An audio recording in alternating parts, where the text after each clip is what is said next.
নমস্কার বন্ধুরা, ডলি রন্ধনশালায় সবাইকে স্বাগত। আর আজকে তোমাদের সাথে শেয়ার করব লাল শাক আর উচ্ছে দিয়ে দারুণ একটা টেস্টি রেসিপি। এই রেসিপিটা গরম গরম ভাতের সাথে খেতে ভীষণই ভালো লাগে। আর এই রেসিপিটা প্রথম পাতে থাকলে তাহলে কিন্তু আর বিশেষ কোনো অন্য পদেরই প্রয়োজন হবে না। আর এই রান্নার জন্য আমি কিছুটা লাল শাক আগে থেকে কেটে খুব ভালোভাবে ধুয়ে পরিষ্কার করে নিয়েছি। আর নিয়েছি এখানে 6টা উচ্ছে আমি এইভাবে লম্বা লম্বা করে কেটে নিয়েছি। আর উচ্ছেগুলো যেহেতু বেশ কচি তাই কিন্তু আমি দানাগুলো ফেলিনি। এবারে তাহলে মূল রান্নার দিকে যাওয়া যাক। প্রথমে আমি এই রান্নার জন্য একটা মশলা বানিয়ে নেব। এর জন্য আমি প্রথমে কড়াইয়ের মধ্যে 1 চামচ পরিমাণ পোস্ত দিয়ে দিলাম। আর আমি এখানে দিয়ে দিলাম হাফ চামচ পরিমাণ পাঁচফোড়ন। আর আমি এখানে সবশেষে দিয়ে দিলাম হাফ চামচ পরিমাণ গোটা জিরে। কড়াইটাকে আমি প্রথমে খুব ভালোভাবে গরম করে নিয়ে গ্যাসের ফ্লেমটা একেবারে লোতে দিয়ে এবার আমি মশলাগুলো নাড়াচাড়া করে মিনিট দুয়েকের মতো একটু ভেজে নেব। মশলা থেকে সুন্দর একটা মিষ্টি গন্ধ বেরিয়ে এসেছে।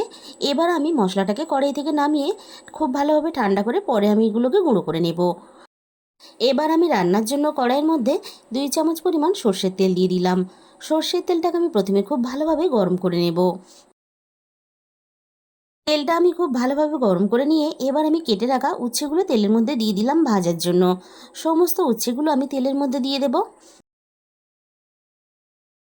এবার আমি উচ্ছের মধ্যে স্বাদ মতো লবণ দিয়ে দিলাম। আর আমি এখানে দিয়ে দিলাম অল্প পরিমাণ হলুদ গুঁড়ো।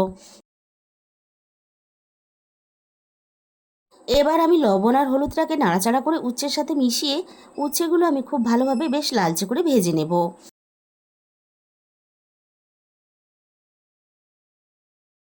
উচ্ছেগুলো এখানে বেশ লালচে করে খুব ভালোভাবে ভাজা হয়ে গেছে। আমি এর থেকে আর বেশি উচ্ছেগুলো ভাজবো না। এবার আমি উচ্ছেগুলোকে কড়াই থেকে নামিয়ে নেব। বন্ধুরা, তোমরা হয়তো লাল শাকের অনেক রকমের রেসিপি বানিয়ে খেয়েছো, তবে একবার এই পদ্ধতিতে লাল শাক আর উচ্ছে দিয়ে এইভাবে ভাজা মশলা বানিয়ে একদিন হলো তোমরা এই রেসিপিটা ট্রাই করে দেখো। এই রান্নার স্বাদ হয় অসাধারণ। আমি এবারে ওই একই তেলের মধ্যে ফোড়নে দিয়ে দিলাম অল্প একটু পাঁচফোড়ন। আর সাথে আমি এখানে দিয়ে দিলাম একটা শুকনো লঙ্কা কুচি। এবার আমি ফোড়নটাকে মিনিট খানেকের মতো নাড়াচাড়া করে ভেজে নেব। আর খেয়াল রাখবে ফোড়নটা যেন পুড়ে না যায়, তাহলে ফোড়নের স্বাদ আর গন্ধ দুটোই কিন্তু নষ্ট হয়ে যাবে। ফোড়ন থেকে সুন্দর একটা মিষ্টি গন্ধ বেরিয়ে এসেছে। এবার আমি এখানে একটা মাঝারি সাইজের আলু এরকম একটু মোটা করে লম্বা করে কেটে নিয়েছিলাম। কেটে রাখা আলুটাকে আমি ফোড়নের সাথে তেলের মধ্যে দিয়ে দিলাম। এবার আমি আলুটাকে মিনিট দুয়েকের মতো নাড়াচাড়া করে হালকা একটা লালচে রং ধরা পর্যন্ত ভেজে নেব। আলুর মধ্যে একটা লালচে হালকা কালার চলে এসেছে। আগে থেকে আমি একটা মাঝারি সাইজের পেঁয়াজ কেটে রেখেছিলাম। কেটে রাখা পেঁয়াজটা আমি আলুর সাথে দিয়ে দিলাম। এবার আমি আলু আর পেঁয়াজ একসাথে নাড়াচাড়া করে খুব ভালোভাবে বেশ লালচে করে আলু আর পেঁয়াজ একসাথে ভেজে নেব। আর তোমরা যদি এই রান্নাটা নিরামিষভাবে কেউ করতে চাও তাহলে পেঁয়াজটাকে বাদ দিয়ে দেবে। নিরামিষভাবে এই শাকের রেসিপিটা বানালে তাতেও কিন্তু খেতে অসাধারণ হয়। স্বাদের কিন্তু কোনো রকম পরিবর্তন হয় না। আলু আর পেঁয়াজ আমি এখানে একসাথে খুব ভালোভাবে ভেজে নিয়েছি। এবার আমি এখানে দিয়ে দেব অল্প পরিমাণ জল। পুরো মশলাগুলো দেওয়ার সাথে সাথে যাতে না পুড়ে যায়। প্রথমে আমি এখানে দিয়ে দিলাম রান্নায় প্রয়োজন মতো হাফ চামচ পরিমাণ হলুদ গুঁড়ো। এবার আমি এখানে দিয়ে দিলাম হাফ চামচের একটু কম ঝাল লঙ্কার গুঁড়ো।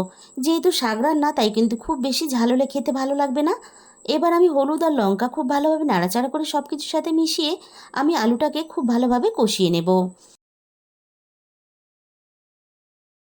আলুটাকে নাড়াচাড়া করে খুব ভালোভাবে ভেজে নিয়েছি।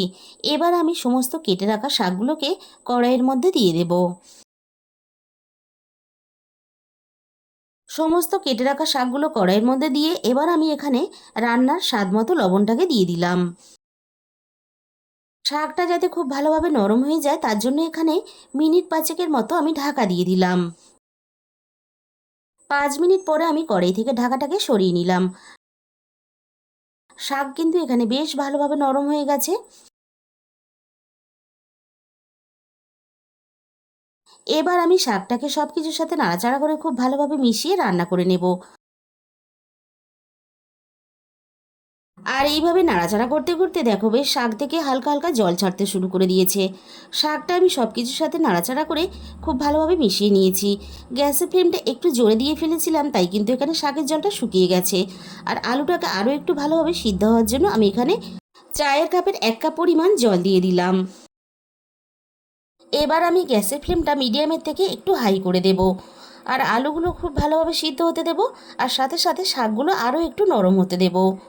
আর জল দিয়ে খুব বেশিক্ষণ কিন্তু আমি রান্নাটা করব না, তাহলে আলু শাক সব কিছু একসাথে অনেক বেশি নরম হয়ে যাবে।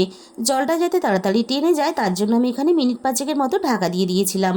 ঢাকাটাকে আমি মিনিট 5 পরে সরিয়ে নিলাম। আলু শাক সব কিছু খুব ভালোভাবে রান্না হয়ে গেছে। এবার আমি এখানে ভেজে রাখা উচ্ছেটাকে দিয়ে দিলাম। উচ্ছেটা সব কিছুর সাথে নাড়াচাড়া করে খুব ভালোভাবে মিশিয়ে নেব। আর উচ্ছে যেহেতু আগে থেকে আমাদের খুব ভালোভাবে ভাজা ছিল, তাই কিন্তু উচ্ছেগুলো আর রান্না হতে সময় লাগবে না। বাকি উপকরণগুলো দিয়ে রান্নাটা করতে করতে উচ্ছেগুলো খুব ভালোভাবে নরম হয়ে যাবে। এবার আমি এখানে স্বাদ মতো অল্প একটু চিনি দিয়ে দিলাম। যেহেতু শাক রান্না, তাই অল্প একটু চিনি দিলে তাহলে স্বাদের ব্যালেন্সটা ঠিকঠাক থাকবে। চিনিটা দিয়ে নাড়াচাড়া করে সব কিছুর সাথে খুব ভালোভাবে মিশিয়ে আমি এখানে আরও মিনিট খানেকের মতো রান্নাটা করে নিলাম। আর ভেজে রাখা মশলাটা আমি মিক্সির মধ্যে খুব ভালোভাবে গুঁড়ো করে নিয়েছি। আর মশলার পরিমাণটা অনেকটা হয়ে গেছে, তাই কিন্তু আমি পুরো মশলাটা দিলাম না, এখানে আমি হাফ মশলাটাকে দিয়ে দিলাম। এবার আমি ভেজে রাখা মশলাটাকে নাড়াচাড়া করে সব কিছুর সাথে খুব ভালোভাবে মিশিয়ে দেব। এইভাবে ভাজা মশলা দিয়ে শাক চচ্চড়ি রান্না করলে স্বাদ আর গন্ধে দুটোই কিন্তু খাওয়ার সময় মনটা ছুঁয়ে যাবে। আর বন্ধুরা, একদিন হলেও তোমরা এই শাক চচ্চড়ি রেসিপিটা অবশ্যই বাড়িতে ট্রাই করে দেখো। আর তোমাদের কেমন লাগলো অবশ্যই আমাকে কমেন্ট বক্সের মাধ্যমে জানিও। আর আজকের এই রেসিপিটা তোমাদের দেখার পরে ভালো লাগলে প্লিজ একটা ভিডিওতে লাইক করে দিও। আর নিজেদের বন্ধুদের মধ্যে প্রচুর প্রচুর শেয়ার করে দিও। আর যে সমস্ত আমার চ্যানেলের নতুন বন্ধুরা এখনও পর্যন্ত আমার চ্যানেলটাকে সাবস্ক্রাইব করোনি, এরকম নতুন নতুন রেসিপি পেতে অবশ্যই আমার চ্যানেলটাকে সাবস্ক্রাইব করে পাশে থাকা বেল আইকনটা প্রেস করে অল করে দিও, তাহলে আমি যখনই কোনো নতুন রেসিপি আপলোড করব সবার আগে তোমার কাছে পৌঁছে যাবে। আর তোমাদের মূল্যবান সময় দিয়ে আমার এই রেসিপিটা শেষ পর্যন্ত দেখার জন্য তোমাদের সবাইকে অসংখ্য ধন্যবাদ। আজকে তাহলে এই পর্যন্ত।